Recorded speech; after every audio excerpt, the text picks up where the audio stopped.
साथियों, आज की जो प्रेस वार्ता है, जो लगातार मिडिल ईस्ट में एक भयानक समस्या आपदा खड़ी हुई है,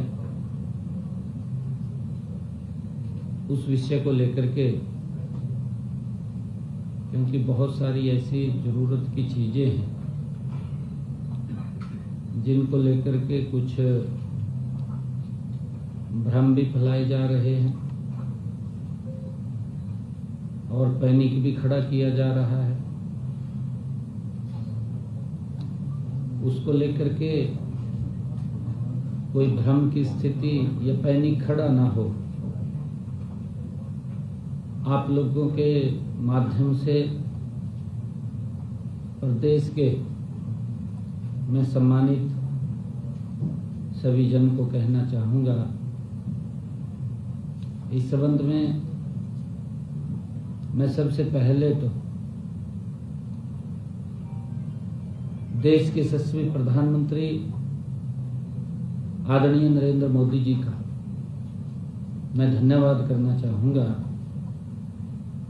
जिन्होंने पेट्रोलियम उत्पादों पर एक्साइज ड्यूटी में कटौती की है और उस समय में की है जब पूरी दुनिया में रेट बढ़ रहे हो, क्योंकि इस प्रकार की स्थिति है, ये वैश्विक संकट है, जो मिडिल ईस्ट की समस्या है, पूरे वर्ल्ड के ऊपर इसका प्रभाव पड़ा है और सभी जगह रेट भी बढ़ रहे हैं। परंतु देश के यशस्वी प्रधानमंत्री आदरणीय नरेंद्र मोदी जी ने इस आपदा के समय में भी पेट्रोलियम उत्पादों पर एक्साइज ड्यूटी को कम करके हरियाणा प्रदेश और देश के लोगों को बड़ी राहत देने का काम आदरणीय मोदी जी ने किया है। एक्साइज ड्यूटी पेट्रोल के ऊपर 10 रुपए और डीजल पे 0 की है। एक बड़ी राहत आम जन को मिली है। इससे आम जनता के लिए पेट्रोल, डीजल, गैस के दाम वो स्थिर बने रहेंगे, जबकि पूरी दुनिया में भाव ऊपर जा रहा है। परंतु मोदी जी का कुशल नेतृत्व, ऐसा व्यक्तित्व जिसकी दूरदृष्टि है, जो समय पर निर्णय लेता है, जिसका एक ही संकल्प है, विकसित भारत। साथियों, जब भी देश पर किसी प्रकार की आपदा आई है, हम सब इस बात को भी जानते हैं कि देश के यशस्वी प्रधानमंत्री आदरणीय नरेंद्र मोदी जी राष्ट्र प्रथम के दृढ़ संकल्प के साथ हर मोर्चे पर देशवासियों के साथ खड़े हुए दिखाई दिए। साथियों, हम जानते हैं, चाहे कोरोना काल का समय हो, कोरोना काल में जिस प्रकार से हमारे भारतीय विदेशों में फंसे और उन्होंने किस तत्परता से वंदे मातरम, जो वंदे भारत योजना बना करके उनको वहां से लाने का काम आदरणीय नरेंद्र मोदी जी ने किया है। साथियों, हम सब जानते हैं, चाहे अन्य किसी प्रकार की कोई चुनौती हो, उन चुनौतियों का भी, चुनौतीपूर्ण परिस्थितियों में भी हर बार उन्होंने देश की जनता को एकजुट करने का काम आदरणीय नरेंद्र मोदी जी ने किया है। साथियों, हम सब जानते हैं, कौन नहीं जानता, अफगानिस्तान का संकट था। पवित्र गुरु ग्रंथ साहिब को ससम्मान अफगानिस्तान से भारत लाने का काम उस संकट की घड़ी में आदरणीय नरेंद्र मोदी जी ने किया है। साथियों, हम सब देख रहे हैं कि माननीय प्रधानमंत्री जी शांति प्रयासों को आगे बढ़ाने और भारतीय हितों की रक्षा के लिए अन्य देशों के सभी संबंधित नेताओं के संपर्क में भी संपर्क साधे हुए हैं। आदरणीय नरेंद्र मोदी जी राष्ट्र प्रथम और भारतीय प्रथम, हम सब जानते हैं कि इस नीति की पहली सफलता अपने नागरिकों को सुरक्षित वापस लाने और अपनी व्यापारिक हितों को स्ट्रेस ऑफ होर्मुज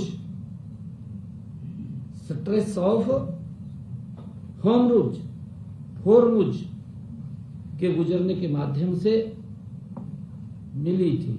और अब आप लोग देख रहे हैं कि एक्साइज ड्यूटी में कटौती करके दुष्प्रभाव जो इस प्रकार का एक वातावरण खड़ा हुआ था, क्योंकि मैंने पिछले दिनों कहा था, प्रेस के अंदर कहा था कि जब इस प्रकार की वैश्विक कोई आपदा आती है तो देश को एकजुट होकर के उसका सामना करना चाहिए, क्योंकि आज नेतृत्व ऐसा है कि किसी को भी पीछे नहीं रहने देता, हर व्यक्ति के साथ खड़ा हुआ दिखाई देता है। परंतु वैश्विक आपदा में भी हमारा विपक्षी दल राजनीति खोजने लग जाता है। इन कहीं और तो दिखाई नहीं देता उसको, भाई कोई मोदी जी इतने काम कर रहे हैं, उनके बारे में कहीं ना कहीं थोड़ा बहुत तो बोलना चाहिए, पर ना बोल ले चुप तो हो जाए, ना बोल ले चुप तो हो जाए। परंतु आपदा के अंदर भी राजनीति तलाशना, ये कांग्रेस विपक्षी दलों का ये एजेंडा है। आदरणीय प्रधानमंत्री जी ने सभी दलों को बुलाकर के बातचीत किया कि भाई राष्ट्रीय ये वैश्विक आपदा है, सभी को इसके अंदर कोई ये तो नहीं है कि इसमें कोई विशेष भारत के ऊपर प्रभाव पड़ा है। मैंने कहा है कि पूरी दुनिया के ऊपर इसका प्रभाव पड़ा है। आज दुनिया के अंदर पेट्रोल, डीजल, गैस के दाम बढ़ रहे हैं, यहां स्थिर हो रहे हैं। उस महंगाई के अंदर भी स्थिरता लाना, ये मंत्र अगर किसी के पास है, नरेंद्र मोदी जी के पास है, कि उनका एक संकल्प है कि मेरा देश ये विकसित भारत गति से बने, उसको लेकर के आदरणीय प्रधानमंत्री जी ने इसमें कमी की है। मैं यह भी बताना चाहूंगा कि प्रदेश में पेट्रोल, डीजल व गैस की कोई कमी नहीं है। मैं सभी प्रदेशवासियों से ये आग्रह करता हूं कि प्रदेश के लोगों को घबराने की बिल्कुल भी जरूरत नहीं है। मैं प्रदेशवासियों से ये भी कहना चाहूंगा कि आप घबराकर खरीदारी करने से बचें, क्योंकि अफवाह फैला देते हैं। अफवाह फैलाने वाले घूम रहे हैं और वो पता नहीं क्या सोशल मीडिया पे डाल देते हैं, एकदम पैनिक खड़ा हो जाता है। इन बातों से बचना चाहिए, क्योंकि मैं ये भी बताना चाहूंगा कि व्यवस्था पर अगर एकदम ज्यादा खरीदारी हो जाएगी, लोग सोचेंगे भी मिल नहीं रहा है, तो इसका व्यवस्था पर अतिरिक्त बोझ भी पड़ता है, व्यवस्था के ऊपर चरमरा जाती है, क्योंकि सभी लोग निकल जाते हैं। हमें इस बात को ध्यान में रखना चाहिए। और मैंने स्वयं जो हमारी पेट्रोलियम कंपनियां हैं उनके साथ लगातार हम संपर्क में हैं, बैठ के कर रहे हैं उनके साथ।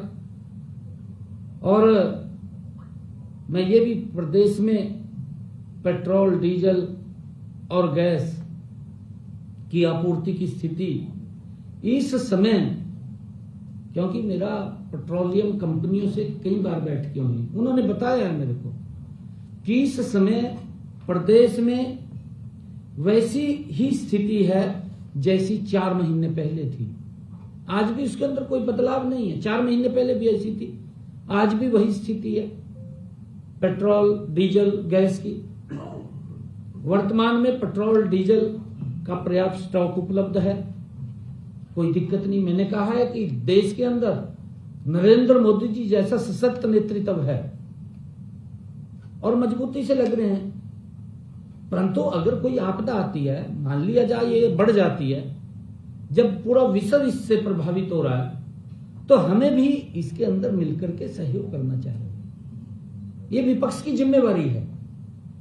विपक्ष की ये जिम्मेवारी नहीं है कि बीमारी के अंदर भी राजनीति सोच ले। ये जिम्मेवारी नहीं है विपक्ष की। ये तो बहुत ही, इसके ऊपर जब सब बात का पता है, आम जन को भी पता है, ये वो भड़का देते हैं, कहा गैस का सिलेंडर नहीं मिल रहा। विपक्ष वाले किस प्रकार से सिर पर ठाए घूम रहे, हर वहां रेडी वाला घूम रहा, रेडी वाला आपके सामने है, रेडी वाला सिलेंडर देता घूम रहा, विपक्ष वाले खाली सिलेंडर ठाए घूम रहे। बताओ ये क्या राजनीति है?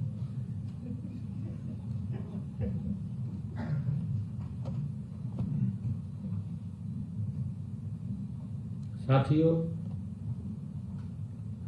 राज्य में, प्रदेश में 4032 सरकारी पेट्रोल पंप संचालित हैं। 4032। राज्य में कुल 4032 सरकारी पेट्रोल पंप संचालित हैं, जहां प्रतिदिन औसतन 4804 किलोलीटर पेट्रोल और 12003 किलोलीटर डीजल की बिक्री हो रही है। साथियों, ऑयल मार्केटिंग कंपनियों द्वारा टर्मिनल संचालन बढ़ाया गया है, डिस्पैच तेज किया गया है, फील्ड अधिकारियों की तैनाती की गई है और सुबह के समय सप्लाई को प्राथमिकता दी जा रही है। साथियों, इससे स्थिति सामान्य है। मैं यह भी बताना चाहूंगा कि प्रदेश में रसोई गैस की स्थिति भी पूरी तरह संतोषजनक है। राज्य में प्रतिदिन लगभग 2 लाख सिलेंडर प्राप्त हो रहे हैं। 2 लाख सिलेंडर हर रोज मिलते हैं और लगभग 1,90,000 सिलेंडर वितरित किए जा रहे हैं हर रोज। बॉटलिंग प्लांट्स पर पर्याप्त स्टॉक उपलब्ध है और रिफिल के लिए शहरों में 25 दिन तथा ग्रामीण क्षेत्रों में 45 दिन के नियम का पालन किया जा रहा है। आज भी वही स्थिति है कि जो बुकिंग कराता है उस बुकिंग के 4 या 5 दिन के बाद उसको सिलेंडर मिल जाता है। कोई कमी नहीं है, किसी प्रकार की कोई दिक्कत नहीं है। हाँ साथियों, मैं इसके ऊपर बताना चाहूंगा कि कमर्शियल एलपीजी की आपूर्ति भी की जा रही है। यह सुनिश्चित किया जा रहा है कि अस्पतालों, स्कूल और अन्य आवश्यक संस्थानों में गैस की किसी प्रकार की कमी ना हो, किसी प्रकार की इनमें कमी ना हो, इसको हमने प्राथमिकता दी है। मैं ये भी बताना चाहूंगा कि वर्तमान में कुल 1,73,000 कमर्शियल सिलेंडर स्टॉक उपलब्ध है। केंद्र सरकार द्वारा कमर्शियल एलपीजी के क्षेत्र में 70% आवंटन ढांचा बनाया गया है, क्योंकि इसके अंदर थोड़ी कट लगा था। शुरू में 20% का लगा था, फिर धीरे धीरे करके बढ़ाया है और 20% के बाद आज वो राहत 20% और बढ़ गया है, 70% हो गया है कमर्शियल का भी, क्योंकि उसमें जरूर कटौती आई थी, परंतु धीरे धीरे करके फिर वो बढ़ा रहे हैं उसको। हाँ जी, कमर्शियल 70% चला गया, क्योंकि शुरू में 20% था, फिर 10% बढ़ाया, फिर 20% बढ़ाया और रात फिर 20% बढ़ाया, 70% हो गया, 70% ये बढ़ गया है। और मुझे ये बताते हुए आप लोगों को खुशी भी हो रही है कि रात ही देश के यशस्वी प्रधानमंत्री आदरणीय नरेंद्र मोदी जी के नेतृत्व में एलपीजी की देश में की जा रही प्रोडक्शन को, जैसा मैंने कहा है, उसको बढ़ाने का, ताकि इंपोर्ट पर निर्भरता कम हो जाए। हम कालाबाजारी को और जमाखोरी को पर सख्त कार्रवाई कर रहे हैं, क्योंकि कई इस प्रकार की जो आपदाएं आती हैं, कई प्रकार के व्यक्ति उसमें बैड एलिमेंट्स खड़े हो जाते हैं। और साथियों, गत 24 मार्च तक 928 एलपीजी सिलेंडर व 4 वाहन जब्त भी किए गए हैं। 66 आरोपियों की पहचान भी की गई है। 8 पर एफआईआर दर्ज की गई है। हमने संवेदनशील क्षेत्रों में पुलिस गश्त बढ़ाई है तथा अफवाह फैलाने वाले के खिलाफ सख्त कार्रवाई भी की है। हमने गैस की आपूर्ति को निर्बाध बनाए रखने के लिए एक और अहम कदम उठाया है। वर्तमान में हरियाणा में पीएनजी गैस पाइपलाइन बिछाने पर 3 लाख रुपए प्रति किलोमीटर का लीज रेट 10 वर्ष के लिए अग्रिम लिया जाता है। हमने इसे 1000 रुपए प्रति किलोमीटर एक मुश्त करने का निर्णय किया है। इससे गैस कंपनियों और आम जनता को भी राहत मिलेगी। मैं ये भी बताना चाहूंगा कि राज्य में इस समय 28,377 किलोमीटर लंबी पीएनजी पाइपलाइन बिछी हुई है। अब इस काम में और तेजी लाई जाएगी। देश के यशस्वी प्रधानमंत्री आदरणीय नरेंद्र मोदी जी के मार्गदर्शन में हरियाणा एलपीजी से पीएनजी की ओर तेजी से बढ़ रहा है। हमने प्रदेश में पीएनजी के लिए 13,33,603 का लक्ष्य निर्धारित किया है।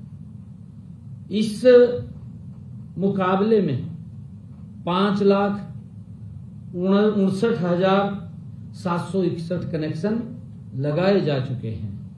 इनमें से 3,32,162 कनेक्शन चालू भी हो गए हैं। शेष 2,27,599 कनेक्शन चालू करने के लिए तेजी से काम किया जा रहा है।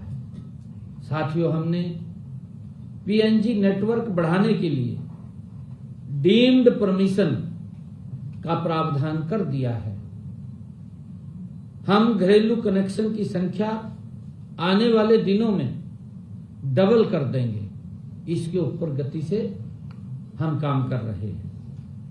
साथियों, जहां तक सीएनजी की बात है, राज्य में 586 सीएनजी स्टेशन हैं। इसका पाइपलाइन नेटवर्क 28,377 इंच किलोमीटर है। विभिन्न जिलों जैसे भिवानी, पलवल, फरीदाबाद, गुरुग्राम, हिसार, झज्जर, करनाल और कैथल में पाइपलाइन बिछाने का काम तेज गति से वो प्रगति पर है। साथियों, प्राकृतिक गैस पाइपलाइन के क्षेत्र में भी हरियाणा मजबूत स्थिति में है। प्रदेश में 455 किलोमीटर लंबी छायसा झज्जर हिसार पाइपलाइन, 921 किलोमीटर लंबी दादरी बुआना नंगल पाइपलाइन, 132 किलोमीटर लंबी दादरी पानीपत पाइपलाइन है। साथियों, साथ ही HV JGREP DVPL नेटवर्क पूरी तरह संचालित है, जबकि महसाणा बठिंडा पाइपलाइन आंशिक रूप से चालू है। साथियों, इसके अतिरिक्त पेट्रोलियम उत्पाद पाइपलाइनों में रेवाड़ी कानपुर, जामनगर लोनी और मुद्रा दिल्ली पाइपलाइन पूरी तरह कार्यरत है, जबकि पियाला जेवर पाइपलाइन का निर्माण कार्य जारी है। साथियों, हरियाणा में पेट्रोल, डीजल और घरेलू LPG की आपूर्ति पूरी तरह स्थिर है और किसी प्रकार की घबराहट की आवश्यकता नहीं है। हमारे विपक्षी दलों को भी घबराहट की आवश्यकता नहीं है। साथियों, कल ही मैंने सभी जिला उपायुक्तों से बैठक कर पेट्रोलियम पदार्थों की आपूर्ति के बारे में हर जिला से जानकारी प्राप्त की है।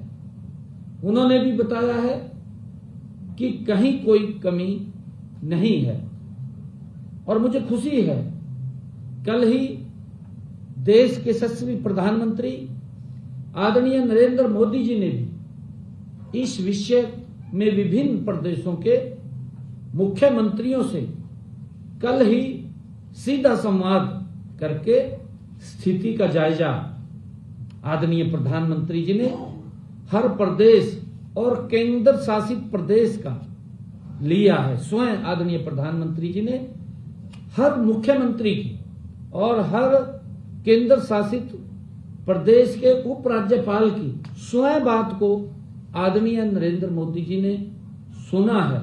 वहां की स्थिति का जायजा आदरणीय नरेंद्र मोदी जी ने लिया है और साथ ही आदरणीय प्रधानमंत्री जी ने यह विश्वास भी दिलाया है कि केंद्र सरकार पेट्रोलियम पदार्थों की आपूर्ति को निर्बाध व पर्याप्त बनाए रखने के लिए आवश्यक कदम उठा रही है और उठाएगी भी।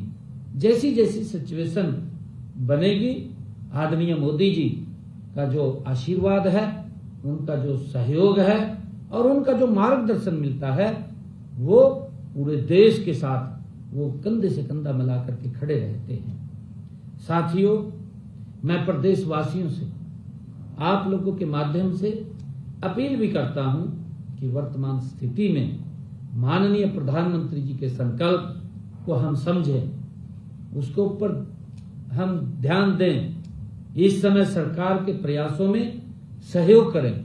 कई बार क्योंकि वैश्विक संकट आए, जैसे पीछे कोरोना का संकट आ गया, ना दवाई थी ना वैक्सीन थी, कुछ भी नहीं था, क्या करें, बीमारी ऐसी आ गई और फिर वैश्विक बीमारी, पूरे देशों में क्या हालात हुए। लोग जो ये बातें करते थे कि अगर ये बीमारी भारत में चलेगी क्या स्थिति होगी, भाई भारत में नरेंद्र मोदी जी जैसा नेतृत्व है, वो देश के लोगों के साथ खड़ा है, किसी को कोई आपत्ति दिक्कत नहीं आने देता। परंतु उसमें भी हमारे विपक्षी साथियों ने राजनीति को ढूंढा, आज भी ढूंढने में लगे हुए। भाई वैश्विक है, इसमें कोई दिक्कत नहीं है, आ जाती है आपदा, घर बैठे हुए आ जाती है आपदा, परंतु उसके अंदर हम सब ने मिलकर के एक आवाज में इसका सामना करना चाहिए, इसका सहयोग करना चाहिए। आदरणीय मोदी जी आगे बढ़ रहे हैं, उन्होंने वो उसमें भी लगे हुए हैं कि शांति वार्ता के अंदर भी अपना योगदान दे रहे हैं। देशवासियों को आदरणीय मोदी जी के साथ सहयोग के रूप में खड़ा होना चाहिए।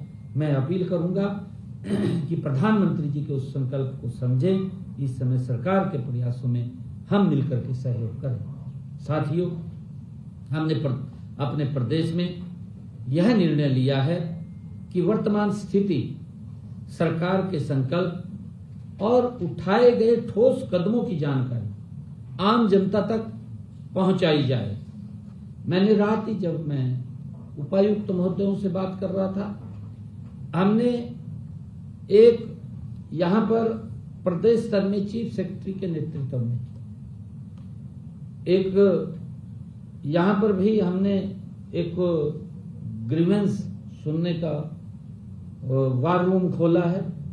किसी ने कोई बात करनी है, हर जिला स्तर पर भी एक कमेटी उपायुक्त महोदय के नेतृत्व में, उनके दिशा निर्देश में, जो हर स्थिति को वॉच करेगी, हर स्थिति को देखेगी।